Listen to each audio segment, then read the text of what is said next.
ಈ ವಿಡಿಯೋದಲ್ಲಿ ನಿಮಗೆ ಕೌಂಟಿಫ್ ಮತ್ತು ಕೌಂಟಿಫ್ಸಲ್ಲಿರುವಂಥ ಡಿಫ್ರೆನ್ಸ್ನ ನಾನು ನಿಮಗೆ ಎಕ್ಸ್ಪ್ಲೈನ್ ಮಾಡೋಕ್ಕೆ ಟ್ರೈ ಮಾಡ್ತೀನಿ. ಇಲ್ಲಿ ಎಕ್ಸೆಲಲ್ಲಿ ನಮಗೆ 3 ಕಾಲಮ್ಸ್ ಆಫ್ ಡೇಟಾ ಇದೆ, ನೇಮ್ಸು, ಕೋರ್ಸು ಮತ್ತು ಬ್ರ್ಯಾಂಚ್ ಅಂತ.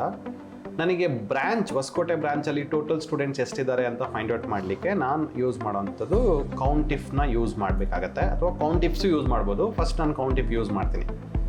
ಇಲ್ಲಿ ರೇಂಜ್ನ ನಾನು ಬ್ರ್ಯಾಂಚ್ ಅಂತ ಸೆಲೆಕ್ಟ್ ಮಾಡ್ಕೊತೀನಿ, ಕ್ರೈಟೀರಿಯಾದಲ್ಲಿ ಹೊಸಕೋಟೆ ಸೆಲೆಕ್ಟ್ ಮಾಡಿಕೊಂಡೆ, ಕ್ಲೋಸ್ ಬ್ರಾಕೆಟ್ ಎಂಟರ್. ನೀವು ನೋಡ್ಬೋದು ಟೋಟಲ್ 6 ಸ್ಟೂಡೆಂಟ್ಸ್ ಇದ್ದಾರೆ ಹೊಸಕೋಟೆಯಲ್ಲಿ.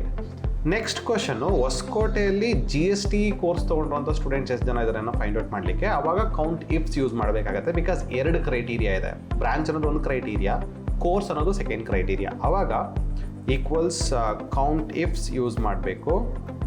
ಅಲ್ಲಿ ನಿಮಗೆ ಫಸ್ಟ್ ಕ್ರೈಟೀರಿಯಾ ಬರ್ತಾ ಇದೆ, ಕ್ರೈಟೀರಿಯಾ ರೇಂಜ್ 1 ಅಂತ. ಕ್ರೈಟೀರಿಯಾ ರೇಂಜ್ 1ನಲ್ಲಿ ನಾನು ಬ್ರ್ಯಾಂಚ್ನ ಸೆಲೆಕ್ಟ್ ಮಾಡ್ಕೊತೀನಿ, ಹೊಸಕೋಟೆ ಕೊಡ್ತೀನಿ. ಕ್ರೈಟೀರಿಯಾ ರೇಂಜ್ 2ಅಲ್ಲಿ ಕೋರ್ಸ್ ಲೀಸ್ಟ್ನ ಸೆಲೆಕ್ಟ್ ಮಾಡಿಕೊಂಡು ಅದರಲ್ಲಿ GST ಕೋರ್ಸ್ನ ಸೆಲೆಕ್ಟ್ ಮಾಡ್ಕೊಂಡೆ, ಕ್ಲೋಸ್ ಬ್ರಾಕೆಟ್ ಎಂಟರ್. ಇಲ್ಲಿ ನೋಡ್ಬೋದು ಹೊಸಕೋಟೆಯಲ್ಲಿ GST ಕೋರ್ಸ್ ಮಾಡಿದಂಥ ಸ್ಟೂಡೆಂಟ್ಸು ಓನ್ಲಿ 2 ಸ್ಟೂಡೆಂಟ್ಸ್ ಮಾತ್ರ ಇದ್ದಾರೆ. ಸೊ ಇದೇ ಥರ ಎಕ್ಸೆಲ್ ಟಿಪ್ಸ್ಗೆ ನನ್ನ ಅಕೌಂಟ್ನ ಫಾಲೋ ಮಾಡಿ.